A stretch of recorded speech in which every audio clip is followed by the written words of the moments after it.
Alright, well, I was able to get a stock on those bucks after I let them settle down.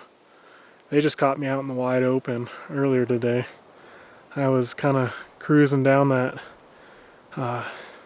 valley, and I saw those two small bucks running out across this hillside.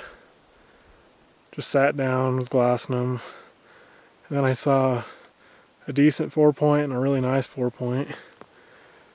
I just went, set up camp in a different spot. I was planning on setting up camp in this drainage, but then I came back around here, relocated them, and yeah, relocated from about 100 yards. Came back around and put a stock on them. I'll kind of show you how that went down.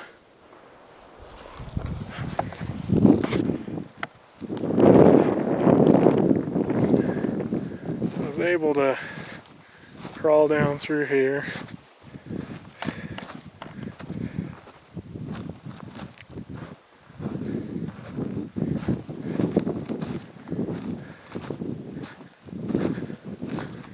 I was kneeling right in here. I was looking through this V in the rocks, and all 4 of them were bedded right down there by those willows at 30 yards.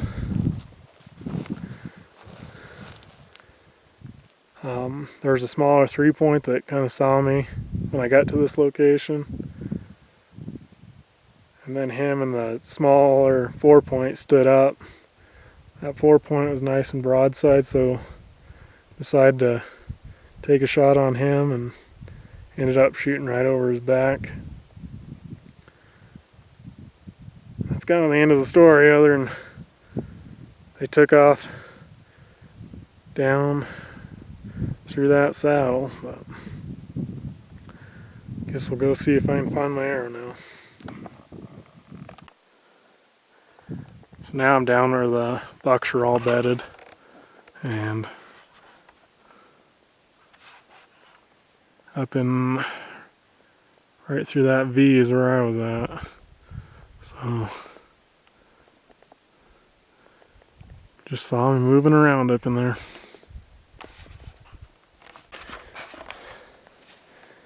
Well, I found my arrow, and I could have swore I shot over his back.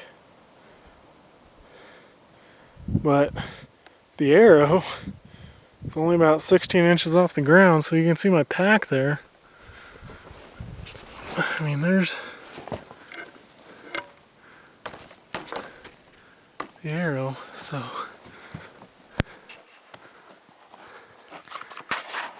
see it.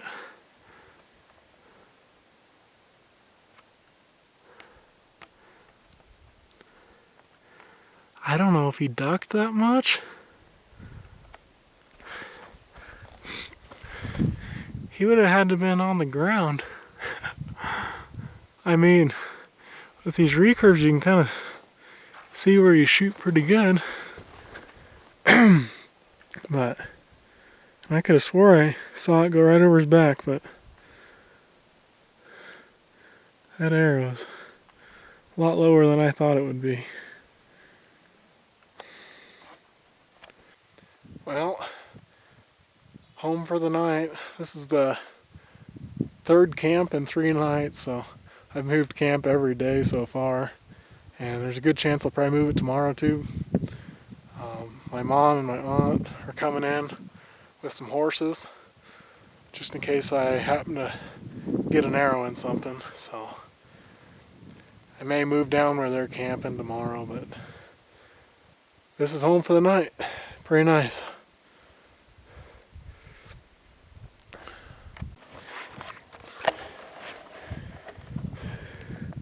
You know, you could probably consider the sawtooth, maybe 2 or even 3-man tent, but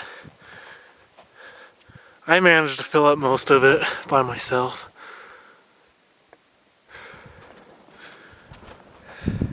Still, really nice to have all that room.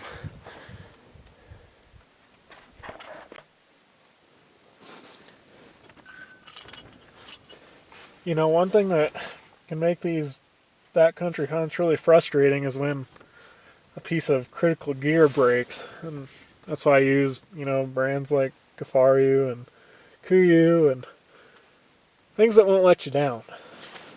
But yesterday I had my spork / spoon, I don't know, whatever you want to call it, combo. It broke into 3 pieces while I was drying it off on my pant legs, so now I have a little stubby spoon and a little stubby fork thing. I can still eat with it, but it kind of makes it a little difficult to, I don't know, stir my mouth now without burning my fingers.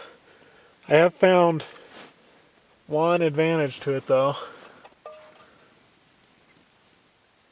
I can squeeze out my tea bags and my coffee singles without burning my fingers, so I guess you find the positives in everything. Well, it's day 3 of hunting, day 4 of the trip.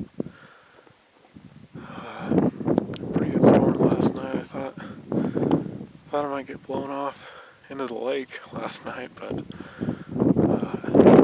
we did make it. And this morning I heard a bugle when I was getting ready this morning and was able to spot him right from camp. I'll give you a look at him. I think he might be that older bull that I spotted by himself last night, or yesterday at midday, so I'll give you a look.